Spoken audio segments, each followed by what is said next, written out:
பறவை ஒன்றின் படம் வரைந்தேன். பறவை ஒன்றின் படம் வரைந்தேன். வரைந்த அடுத்த கணமே அது பறந்து போனது.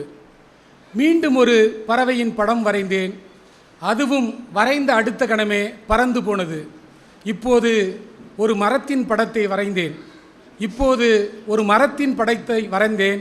பறந்து போன இரண்டு பறவைகளும் திரும்பி வந்தது. இது ஒரு புகழ்பெற்ற ஆங்கில கவிதை. இன்றைக்கு தீக்காசி என்கிற இலக்கிய விருட்சத்தில் பறவைகளாய் அமர்ந்திருக்கிற உங்களையெல்லாம் சந்திப்பதில் பெருமகிழ்ச்சி. இலக்கிய செல்வர், எழுத்து செல்வர் என்று நாம் கொண்டாடிய நம் பெருமதிப்புக்குரிய இலக்கிய ஆளுமை தீக்கா சிவசந்திரன் அவர்களின் நூற்றாண்டு கருத்தரங்கை மிகச்சிறப்பாக நடத்தி கொண்டிருக்கிற 71க்கும் 11க்கும் என் அன்பான நன்றி.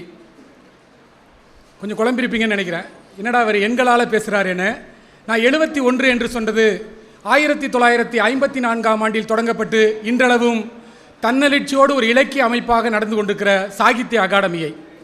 11 என்று சொன்னது தாமிரபரணி கரைபுரண்டோடும் இந்த நெல்லையில் 11 ஆண்டுகளாக பொதிகை தமிழ்ச்செல்கம் என்கிற ஒரு சிறந்த அமைப்பை நடத்தி வருகிற எங்கள் அன்பிற்குரிய பே. ராஜேந்திரன் அவர்களை.